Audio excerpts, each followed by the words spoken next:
கொழும்புல இப்படி மாத்துறாங்களா என்ற ஒரு கேள்வி பாக்குறவங்கள்ட்ட ஒரு உதவி கேட்கப்பேன். இதை தாண்டி கொழும்புல இரவு நேரத்துல நிறைய சம்பவங்கள் நடக்குது. ஏதாவது வீடு வாடகைக்கு இருந்தா வீடோ அப்பார்ட்மெண்டோ ஆனா வெளி மாவட்டத்துல இருந்து நாங்க அப்படி கொழும்புக்கு வரைக்க அது எங்க நடக்குதுன்னு சொன்னா கொழும்பு கோல் ஃபேஸ் மால் இருக்குதானே அதுக்கு என்ன செய்யறோம்னு தெரியல. உண்மையிலேயே பாக்குறாக்கள் இதுக்கு வழி தெரிஞ்சா கொமெண்ட்ஸ்ல சொல்லுங்க. அதுவும் இரவுல சொல்லி வேலையில பயங்கரமான சம்பவங்கள் நடக்குது. இந்த வெயிட்டிங் சார்ஜ் மாத்தினால் பாருங்க, நான் 24 செகண்டுக்கு 500 ரூபா காட்டுது. வேறங்கன்னா கொழும்புல குறிப்பா பொரல்ல சைட்ல நல்ல 2 ஆப்ஷன் ராஜகிரிய. உறவுகளை வணக்கம், நான் உங்கள் சங்கர், உங்கள் KS சங்கர். இந்த வீடியோல ஒரு முக்கியமான விஷயங்கள் தான் பகிர்ந்து கொள்ள போறேன்.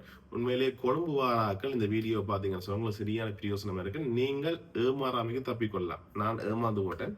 ஏன்னா தம்பி ஒரே ஏமாறுறேன்னு சொல்லி யோசிக்கிறீங்க. உண்மையிலே நாங்கள் ஒரு வெளி மாவட்டத்துல இருந்து கொழும்பு வரைக்கும் நிறைய பிரச்சனைகளை எதிர்நோக்க வேண்டி கிடக்கு. நீங்க முதலே பார்த்துருப்பீங்க, அந்த கார் விஷயத்திலே நாங்கள் ஒரு இடத்துல ஏமாந்துட்டோம்.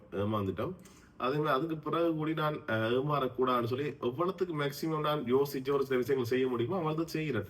இருந்தாலுமே கொழும்புல இப்படி ஏமாத்துறாங்களா என்ற ஒரு கேள்வி கொண்டுதான் எனக்கு எழுந்து கொண்டிருக்கு.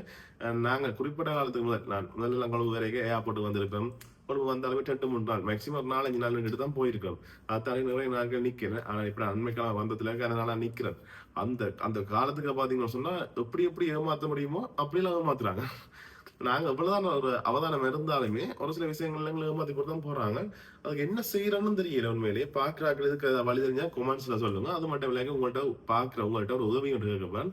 உதவி உங்களால் செய்ய முடிஞ்சுன்னு சொன்னா எனக்கு செய்தீங்கன்னு சொன்னா அது பிரயோசனமா இருக்கும் நம்புறேன். என்ன உதவின்னு உங்களை கேட்டுக்கிறேன். உண்மையிலேயே எப்படி எல்லாம் கொழும்புல ஏமாத்துறாங்க, என்ன விஷயங்கள் செய்யறாங்கன்னு சொல்லி வீடியோக்குள்ள விவரமா சொல்லிக்கோறேன். நீங்க அது சேனலுக்கு முதல்ல அது வாரீங்கன்னு சொன்னா மறக்காம சப்ஸ்கிரைப் பண்ணிட்டு வீடியோ பாருங்க. சரி, ஓகே, வாங்க வீடியோக்குள்ள போகலாம்.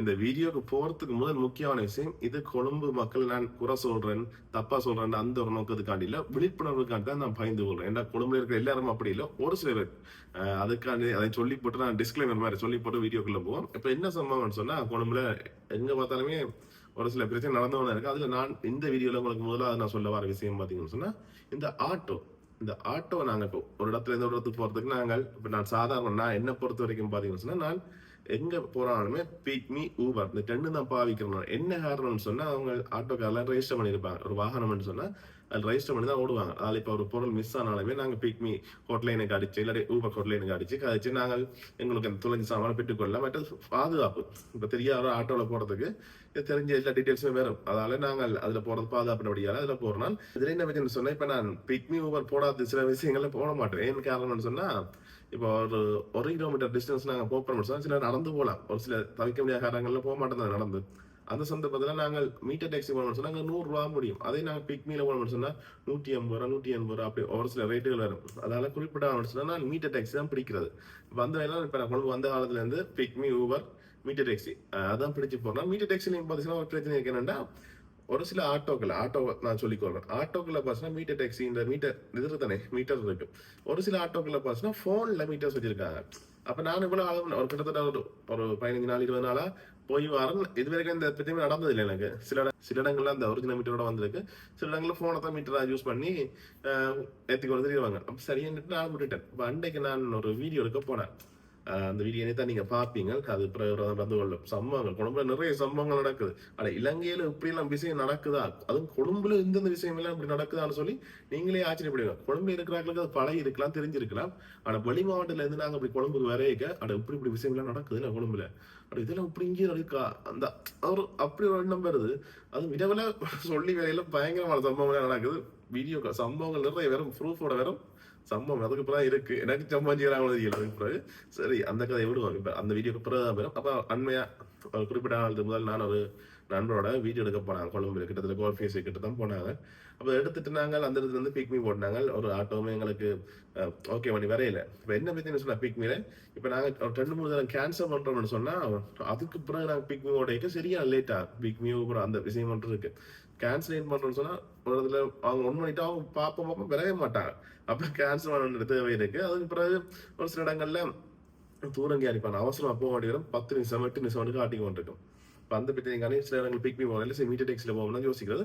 அதே மாதிரி அன்றைக்கு நான் வீடியோ எடுத்துட்டு வரையக்க பிக் மீ பண்ணாங்க வேலையில. சாட்டர்டேமே அந்த பிக் மீ பண்ணாங்க வேலையில. சரி அந்த கோல் ஃபேஸுக்கு முன்னுக்கு போய் நின்று அந்த போனோம்னு சொல்லி அந்த இடத்துல போட்டால் பிக் மீ வேலையில்லை. இப்போ நான் கனவு கேன்சல் பண்ணது அந்த காரணத்துக்கு வரையில. இல்லை அந்த இடத்துல டிராஃபிக் கூடவா என்ன சொல்ல மக்கள் சனத்தவங்க கூட இருக்க முடியாத எல்லாரும் போட்ட முடியாத அந்த இடத்துல அந்த டிமாண்ட் அந்த டைமுக்கு டிமாண்ட் இருக்கு தானே. அது பின்னர் ஒரு 5 மணி 6 மணி அந்த டைம் அப்போ வேலை முடிஞ்சு போகிற டைம் தானே. அப்போ அந்த டைம் கொஞ்சம் பிக்மி கிடைக்கிறது கொஞ்சம் கஷ்டம் தான். அப்போ அதனால நாங்கள் கோல்ஃபேஸுக்கு முன்னுக்கு போவோம்னு சொல்லி போட்டு அங்கே போனாங்க. போயிட்டு அங்கே பிக்மி போட்டு பார்த்தோம் அங்கேயும் வரையில. சரி வந்து நம்ம நாங்கள் அதில் நீட்டுக்கு வரிசைக்கு ஆட்டோ வேண்டது மீட்டர் டாக்ஸி தான் நின்றது. அப்போ நாங்கள் அப்போ டவுட் இருந்தது சரி மீட்டர் டாக்ஸியில் போவோமா அப்படின்னு பார்த்தா சரி இதில் கூட காசு உதாரணத்துக்கு நான் ஒரு 5 கிலோமீட்டர் போகிறேன்னு சொன்னேன் மீட்டர் டாக்ஸிக்கு 500 ரூபா வரும். ஒரு கிலோமீட்டர் 100 ரூபா படி சில இடத்துல 120 ரூபா எடுப்பாங்க. வெயிட்டிங் சார்ஜ் வந்து ஒரு நிமிஷத்துக்கு 5 ரூபாயோ அப்படிதான் ஓடும். நான் பார்த்து மட்டும் 5 ரூபாய் வருது போல ஒரு நிமிஷத்துக்கு. சரி இப்போ நான் 5 கிலோமீட்டர் போகணும்னு சொன்னா எப்படியும் ஒரு 500 ரூபா 550 ரூபா 600 ரூபாய்க்குள்ள பார்க்கலாம்னு மீட்டர் டாக்ஸில் வைப்போம். அதே பிக்மின்னு சொன்னாங்க 400 சொச்சம் ஒரு கிட்டத்தட்ட 50 ரூபா குறைவா. இப்போ 5 கிலோமீட்டருக்கு 500 ரூபாய் சொன்னா 450 ரூபா 420 ரூபா 30 ரூபா அந்த ரேட்ல வரும். பிக்மி போட்டு வரையில் சரி அவசரத்துக்கு போத்தானே வேணும்னு சொல்லி போட்டு நாங்களும் அதில் ஒரு டாக்ஸியை பிடிச்சோம். பிடிக்க அவர்கிட்ட ஃபோனில் அந்த டாக்ஸி ஆப் இருந்தது அது மீட்டர் ஆப் இருந்தது சரியா. சரின்னுட்டு நாங்களும் வந்துட்டு ஏமாத்த போறாங்கன்னு சொல்லி போட்டு நாங்கள் மாறிட்டோம். இறைக்கு அவன் அதான் என்னன்னு சொன்னா ஆட்டோ நம்பர் நான் ஒரு கேட்டிருக்கேன் தந்தாங்கன்னு சொன்னா சரிட்டு போடுறேன் ஆட்டோ நம்பர் இல்லாட்டி அந்த ஆட்டோ புகைப்படம் ஏதாவது இருந்தால் போட்டுக்கொள்றேன். இது எங்க நடக்குதுன்னு சொன்னா கொழும்பு கோல்ஃபேஸ் மால் இருக்குதானே அதுக்கு முன்னுக்கு நெரிசைக்கு நீட்டா நிற்கும் ஆட்டோக்கள் அதெல்லாம் நடக்குது. அது கோல்ஃபேஸ் அந்த மோல் பக்கமே நடக்குது பீச் பக்கமே நெஞ்சல பக்கம் சரியா அதுல ஆட்டோ தான். அப்போ சரி அவர் உங்களுக்கு எடுத்துட்டு தம்பி இந்த உங்களை காட்டுறேன் நான் போறேன் நான் டவுன்லோட் பண்ணி வச்சிருக்கேன் அந்த ஆப்பை. ஏண்டா ஒரு விஷயம் நான் செய்யும் போது அப்படி வடிவா நான் எலசியார வேணும். டாக்ஸி எம்இடி மெட்ன்னு சொல்லி ஒரு ஆப் உண்டு மஞ்சள் கலர் இதோட இருக்கு. இது நான் அன்றைக்கு ஒரு ஆட்டோக்காரன் கேட்டு டவுன்லோட் பண்ணேன். ஏன்னு சொன்னா இப்போ நான் ஒரு விஷயத்தை பற்றி கதைக்க போய் கதை பற்றி கொஞ்சம் தெரிஞ்சிருப்போம் கொஞ்சம் செய்து பார்ப்போம்னு சொல்லி போட்டு தான் நான் டவுன்லோட் பண்ணி பார்த்தேன். இதுல என்ன பற்றின்னு சொன்னா நாங்கள் எங்களுக்கு ஏற்ற மாதிரி எடிட் பண்ணி மாற்றிக்கொள்ளலாம். இப்போ வெயிட்டிங் சார்ஜ் வந்து இதுல நான் வந்து கொடுக்கணும் பாருங்க உங்களுக்கு. இப்போ வெயிட்டிங் சார்ஜ் வந்து நார்மலா ஒரு நிமிஷத்துக்கு 3 ரூபா 5 ரூபாய் தான் 5 ரூபா தான் நினைக்கிறேன் ஆட்டோ நான் கணிச்சிருக்கேன். 5 ரூபா கணக்குலாம் வெயிட்டிங் சார்ஜ் வருது. இப்போ இதில் வந்து நான் வந்து எடிட் பண்ணி 1000 ரூபா எடுப்பேன் 1000 ரூபா எடுக்கும் சரியா வெயிட்டிங் சார்ஜ் கொடுத்தாலும் சர்ச் ஜிபிஎஸ் வருது அதுக்கு ப்ளஸ் ஸ்டார்ட் அண்ட் ஆப்ஷன் ஒன்று வரும். அது வந்த உடனே இப்போ நான் கொடுக்குறேன் பாருங்க பாருங்க இப்போ ஸ்டார்ட் ஆகிட்டு இப்போ வெயிட்டிங் சார்ஜ் பார்த்தீங்கன்னு சொன்னால் ஒரு நிமிஷத்துக்கு வந்து எவ்வளோ கூடுதல் பாருங்க நான் இன்னும் பார்க்க நீங்கள் பார்த்து கொண்டிருக்கீங்க வெயிட்டிங் தான் வருது இன்னும் கூட இல்லை. இப்போ நான் வெயிட்டிங் சார்ஜ் மாற்றினால் பாருங்க நான் 24 செகண்டுக்கு 500 ரூபா காட்டுது பாருங்க வெயிட்டிங் சார்ஜ். ஜிபிஎஸ் ஒன்னாகி இலங்கைக்குரியது 100 ரூபா இருக்கும் ஒரு கிலோமீட்டருக்கு 100 ரூபா இருக்கும் தெரியல. ஆனால் வெயிட்டிங் சார்ஜ் வந்து மாற்றலாம் எனக்கு தெரிஞ்சு எல்லாமே எடிட் பண்ணி மாற்றலாமான்னு நினைக்கிறேன். இப்போ இதெல்லாம் இருக்கட்டும் எங்களுக்கு 42 செகண்டுக்கு 800 ரூபா அதெல்லாம் காசு 800 ரூபா காட்டுது. சரி இதுல இதை விடுங்க. இப்போ என்ன சம்பவம்னு சொன்னா நான் ஏறினோடனே காட்டினவர் மீட்டர் ஸ்டார்ட் பண்ண போறேன்னு சொல்லி காட்டினவர் அதுல பாத்தீங்கன்னு சொன்னா எங்களுக்கு இதுல 100 ரூபா காட்டினது இதெல்லாம் பார்த்து நான் செக் பண்ணி அப்போ அந்த மற்ற ஃப்ரெண்டோட சொன்னது இது சேஃபா போன்ல பாக்குறாங்க டாக்ஸின்னு சொன்னா அந்த இப்போ அடிக்கடி எதுவும் நான் போய் வரேன் அது பிரச்சனை இல்லை இவங்க ஏமாற்ற மாட்டாங்க அந்த மீட்டர்கிட்ட நம்பி ஏமாற்ற மாட்டாங்க குறிப்பிட்ட நாங்கள் போறோம். என்னடா போய்க்க ஃப்ரெண்டை நாங்கள் எங்க கொழும்பு பெட்டா பஸ் ஸ்டாண்ட் இறக்கி கூட அப்படியே வந்து என்ன பொருள் எல்லாம் இறக்குறதான் பிளான் சரியா.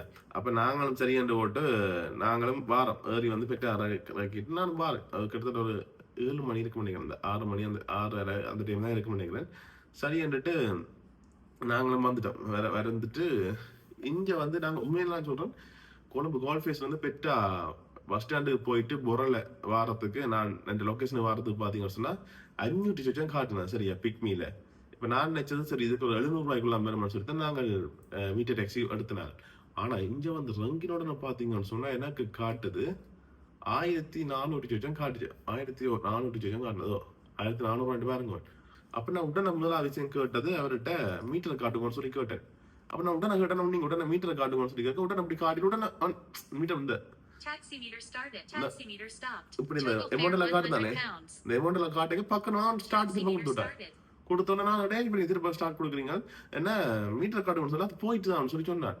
எனக்கு இந்த அட்டை பற்றி தெரியாது இப்ப நான் நிக்கல. அப்ப இந்த கிறிஸ்டி பார்க்கலாம் அப்படின்னு சொல்லி நான் நிக்கவே இல்லை. எனக்கு அப்ப எப்படி தெரியும்? நான் அந்த பிரச்சனை இப்பதான் அந்த ஆப் டவுன்லோட் பண்ணி பார்த்தேன். இல்ல கிறிஸ்டி எல்லாம் நான் பார்க்கல. நாங்க கடைசி எவ்வளவு ரைடு ஓடினாங்க, எத்தனை கிலோமீட்டர் ஓடினாங்க, எவ்வளவு அமௌண்ட் வந்ததுன்னு சொல்லி நாங்கள் கிறிஸ்டி மாதிரி பார்க்கலாம். இதுல இருந்தா ரைட் கிறிஸ்டின்னு சொல்லி ஒரு இது இருக்கு. எனக்கு இது அப்ப தெரியாது. என்ன சொன்னா எனக்கு அப்ப இந்த ஆப்பை பற்றி தெரியாது.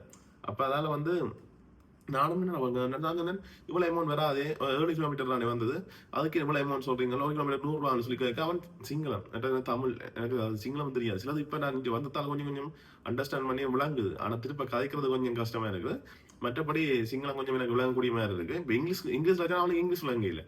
சரியா? மற்றது என்ன சம்பவம்னு சொன்னா, நான் மோனடியில நீ கேட்க வெளிநாடு குடும்பங்களால் வந்து ஆட்டோல ஏற கண்டு சந்திச்சு வீடியோ பார்க்கணும்னு சொல்லி காய்ச்சல். அப்ப அவன் அதுல ஆட்டோல போய் கேட்கட்டுவான், என்ன உங்களுக்கு காய்ச்சல் போட்டோ எல்லாம் எடுத்த விளையாடுன்னு சொல்லலாம் யூடியூப் பார்க்கலாம்னு சொல்லி அப்படி அவனை எக்ஸ்பிளைன் பண்ண அவனுக்கு விளங்கில அவனுக்கு இங்கிலீஷ். அப்போ அதை வச்சு விளங்கிட்டு எனக்கு அவனுக்கு இங்கிலீஷ் விளங்கான்னு சொல்லிட்டு நானும் அவன்கிட்ட கேட்குறேன், இதை காட்டி என்ன கைக்குள்ள அடிச்செல்லாம் காட்டி காட்டி கேட்குறேன், இப்படி என்ன 7 கிலோமீட்டருக்கே எப்படி வருதுன்னு சொல்லி கேட்க, என்ன பிக்மி டிஃப்ரெண்ட் அமௌண்ட் சொல்லி சொன்னேன். நான் சொன்னேன் பிக்மி 500 ரூபா, நீங்கள் ஒரு 700 ரூபாய்னாலும் ஓகே, இதை நான் 1400 ரூபாய்ன்னு சொல்லி கேட்டேன். கேட்க அவன் சொன்னாலும் இல்லை சொன்னான்.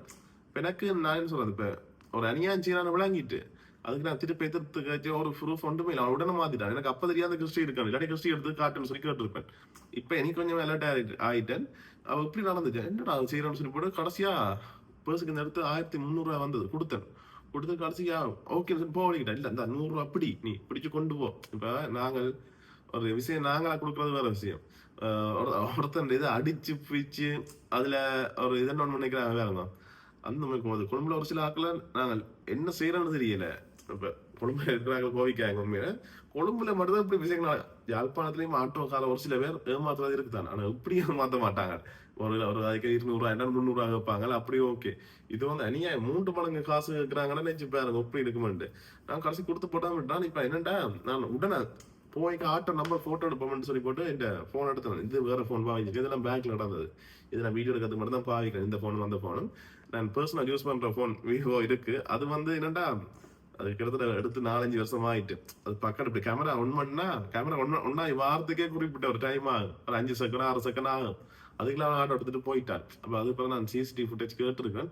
அது வந்துச்சுன்னு சொன்னா இந்த வீடியோ நினைச்சுக்கொள்றேன். நான் இப்ப இந்த காசு கேட்க அந்த ஆட்டோ நம்பர் பட் அந்த ஆட்டோக்காரன் வீடியோ வந்துச்சுன்னு சொன்னா கரெக்டாக நான் அந்த வீடியோ நினைச்சுக்கொள்றேன் பாருங்க. இப்ப நீங்க இதுக்கு என்னத்துக்கான பயந்து கொள்ளணும்னு சொன்னா கொழும்புல இப்படி சம்பவம் நடக்குது. இப்ப நாங்கள் போன்ல மீட்டர் தானே அது ஒன்று வேகமாத்த முடியாதுன்னு சொல்லி போட்டு நாங்க நினைக்கிறது. அவன் என்னத்தை விட்டாவது தெரியல செட்டிங்ல ஒன்று இந்த பிரைஸை கூட்டி விட்டான 1 கிலோமீட்டருக்கு 300 ரூபாய்க்கு 300 ரூபாய் விட்டாலும் தெரியல. எங்களுக்கு காட்டுக்கு 100 ரூபாய் தான் காட்டினவன். அது பக்கம் மாத்தினாலும் தெரியல. அப்படி இல்லைன்னா வெயிட்டிங் சார்ஜ் கூட்டிட்டாலும் தெரியல. இல்லாட்டியா ஹேக் பண்ணி வச்சிருக்கானு தெரியல. அவன் ஹேக் பண்ற அளவுக்கு அவனுக்கு வசதி இல்லை. அவன் யார்ட்ட கொடுத்து அப்படி செய்தாலும் தெரியல. அப்படி ஒரு விஷயம் நடக்குது கொழும்புல. அதால தயவு செய்து நீங்கள் கொழும்பு வாடுறீங்க, இந்த மீட்டர் டாக்ஸி ஏறுறீங்கன்னு சொன்னா ஒரிஜினல் மீட்டர் இருந்தா மட்டும் ஏறுங்க. அதுல ஒரிஜினல் மீட்டர் கார என்ன செய்வாங்க சொன்னா வேற பாதையில விட பார்ப்பாங்க. நான் எந்த ஆட்டோட ஏறினா முதலாவது விஷயம் கூகுள் மேப் எடுத்து 1 பண்ணி விட்டுருவேன். இப்ப மீட்டர் டெக்ஸ்ட்ல போய் பிக்னில தேவையில்லை. அது அவங்களுக்கு எவ்வளவு அவங்க சுத்தி ஓடி வந்தாலும் அவங்களுக்கு அதே காசு தான் போகுது. ஆனா மீட்டர் டெக்ஸ்ட்ல விஷயம் என்னன்னு சொன்னா அவங்க இப்ப ஒரு கிலோமீட்டர் பாதை 10 கிலோமீட்டர் காட்டினாங்கன்னா அவங்களுக்கு 200 ரூபாய் வேற போகுது. அதான் நீங்க மீட்டர் டெக்ஸ்ட்ல ஏறீங்கன்னு சொன்னா முதலாவது விஷயம் நீங்க கூகுள் மேப் ஆன் பண்ணி பார்த்து கொண்டு வாங்க. 2வது விஷயம் பாத்தீங்கன்னு சொன்னா இந்த போன் இருக்கக்கூடிய மீட்டர் டாக்ஸியில ஏறாதுங்க மேக்சிமம். அது ஏற தவிர்த்து கொள்ளுங்க. சொன்னா எப்படி ஏமாத்துறாங்கன்னு தெரியல. இப்ப எங்களுக்கு காட்டைக்கு 100 ரூபாய் காட்டுது, அப்படி காட்டுது. ரங்கைக்கு வந்து பாத்தீங்கன்னு சொன்னா இதா காட்டுது, கூடவா காட்டுது. அப்ப என்னட்டு ஹேக்கிங். ஒரு உதாரணத்துக்கு போன் கடைக்கார சொல்லல கம்ப்யூட்டர் சென்டர் ஏதாவது அங்க எப்படி நாங்க மீட்டர் ஹேக் பண்ணி தரோம், இவ்வளவு அமௌண்ட் தாங்கன்னு சொல்லி அவங்க ஆட்டோக்கார செய்து கொடுக்கலாம். அதை வச்சு இவங்க ஓடி இவங்க இப்படி ஒரு பிசினஸ் ஒன்று செய்யறாங்க. சரி, இப்ப இது ஒரு விஷயம் இருக்கட்டும். இதுக்கு அடுத்தது பசங்க கூட கேட்ட பண்ண உதவி உண்டு. அது என்ன உதவின்னு சொன்னா, கொழும்புல குறிப்பா பொரல்ல சைட்ல நல்ல 2 ஆப்ஷன் ராஜகிரிய இந்த பகுதியில ஏதாவது வீடு வாடகைக்கு இருந்தா, வீடோ அப்பார்ட்மெண்டோ ஹோட்டல் ரூம்ஸோ ஏதாவது ரூம், ஹோட்டல்ன்றதை விட வீடு இல்லாட்டி அப்பார்ட்மெண்ட் சொன்னா நல்ல. அது வாடகைக்கு இருந்துச்சுன்னு சொன்னா கட்டாயம் ஃபோன் நம்ம ஸ்கிரீன்ல போட்டுக்கலாம், தொடர்பு. கிட்டத்தட்ட எனக்கு 1 மாசத்துக்கு தேவை. 1 மாசத்துக்கு அடிப்படை வசதிகள்னு சொல்லி எனக்கு முதலாவது வாஷிங் மிஷின், உடுப்புகள் துவச்சி காயப்படக்கூடிய மாதிரி வாஷிங் மிஷின். ஏன்னா ஹோட்டல் ரூம்ஸ் அதில் எடுத்துட்டு போகலாம். எடுத்து என்ன வச்சு சொன்னா அங்க உடுப்பு துவச்சி போடுறது பெரிய கஷ்டமா இருக்கு. அது வாஷிங் மிஷின் அது இருக்கா சில இடங்கள்ல. அது இருந்தாலுமே காய போடுறதுக்கு சில இடங்கள் இருக்காது. அப்ப அந்த பிரச்சனையால வாஷிங் மிஷின் இருக்கும், பேசிக் ஃபெசிலிட்டிஸ் அதுல முதலாக இருக்கிறதா தான். 2வது வந்து ஃபேனோ ஏசி இல்லாட்டி முதல்ல ஃபேன் இருந்தாலும் ஓகே தான். 3வது பிரைவேட் பாத்ரூம். சில இடங்கள்ல பிரைவேட் காமன் பாத்ரூம் இருக்கு. பிரைவேட் பாத்ரூம் சொன்னா கொஞ்சம் எல்லாம் இந்த அதாவது கொழும்புல ராஜகிரிய பொருள் என்னன்னு எல்லாம் இந்த பகுதியில ஏதாவது அப்பார்ட்மெண்ட்டோ ரூமோ வில்லாவோ ஏதாவது ஒன்று இருந்துச்சுன்னு சொன்னா இந்த ஃபோன் நம்பர் ஸ்க்ரீன்ல போட்டுக்கிறேன். நீங்க இதுக்கு தொடர்பு பண்ணீங்க சொன்னா கட்டாயம் நான் உங்களுக்கு அதுக்குரிய கட்டணம் தருவேன். நான் ஃப்ரீயாக கேட்கல, கட்டணம் தருவேன். அதுக்குரிய விவரங்களை யாராவது தெரிஞ்சுக்கணும்னு சொன்னா உங்களோட நண்பர்கள் இல்லாட்டி உங்கள்கிட்ட அப்படியே இடங்கள் அப்படி இருக்குன்னு சொன்னா தயவு செய்து தொடர்பு கொள்ளுங்க. நான் அதுக்குரிய இதுகளை கதைச்சு கொள்ளுவோம். இதுதான் நம்மளோட பயந்துக்கணும்னு நினைச்சேன். ஒரு சின்ன வீடியோ தான். உண்மையிலேயே எனக்கு அந்த முதலாவது ஆட்டோக்காரன் கதைக்கே நான் கட்டாயம் கதைக்கணும்னு நினைச்சேன். சரி பிறகு விட்டுட்டேன். சரி இதை கதைச்சுட்டு வரப்போன்னு சொல்லி பிறகு யோசிச்சேன். அப்படி உண்மையிலேயே நாங்கள் யாழ்ப்பாணத்துல நாங்கள் அடிக்கடி கொண்டு வாரையில் தானே தேவைதான் வரும். இந்த வார சந்தர்ப்பத்துல எப்படி எல்லாம் ஏமாத்துறாங்க. நான் மட்டும் இல்லை, இப்ப வார நீங்களுமே ஏமாறக்கூடாது நோக்கத்துக்காக பயந்து வரணும். இதை தாண்டி கொழும்புல இரவு நேரத்துல நிறைய சம்பவங்கள் நடக்குது. இப்ப கொழும்புல இருக்கிறவங்க தெரிஞ்சிருக்கும், புதுசா வராங்களுக்கு என்னடா இலங்கையில எப்படி நடக்குது, கொழும்புல இருக்கோ என்ற மாதிரி தான் நடக்குது சம்பவங்கள். அவதானம் எடுத்து கொள்ளுங்க. இனி வர வீடியோக்கள் பார்த்துச்சுன்னா பயங்கரமா இருக்கும். இன்னும் நீங்க நிறைய பேர் சப்ஸ்கிரைப் பண்ணாங்க தான் பார்த்துக்கொண்டீங்க. டிவியில பாக்குறாங்க, சப்ஸ்கிரைப் பண்ணலாது. நீங்க பார்க்கண்டு போன்ல எடுத்து கேஎஸ் அங்கே டைப் பண்ணி சப்ஸ்கிரைப் பண்ணிக்கொள்ளுங்க. சப்ஸ்கிரைப் பண்ணி மட்டும் இல்லாமல் தொடர்ந்து வீடியோ ஃபுல்லாக பார்க்கணும். எல்லா வீடியோ அப்போ எங்களுக்கு சப்போர்ட்டாக இருக்கும். சரி ஓகே, இதோட வீடியோ முடிச்சுக்கணும். லைக் பண்ணுங்க, ஃப்ரெண்ட்ஸுக்கு ஷேர் பண்ணுங்க. உங்களுக்கு கேஎஸ் எங்களுக்கு சப்ஸ்கிரைப் பண்ணிக்கொடுங்க. சப்ஸ்கிரைப் பண்ணாட்டியும் பரவாயில்ல. நீங்கள் எங்கேயாவது ரூம் இருந்துச்சுன்னு சொன்னால் தயவு செய்து சொல்லுங்க. கொழும்புல ராஜகிரிய பொருள சைட்டில் 2 பெட்ரூமோட இருந்தாலும் பரவாயில்ல, எல்லாம் 1 பெட்ரூம்னாலும் பரவாயில்ல. மேக்ஸிமம் எனக்கு 2 பெட்ரூம்னு சொன்னால் நல்லா, அதுதான் நான் எதிர்பார்க்குறேன்.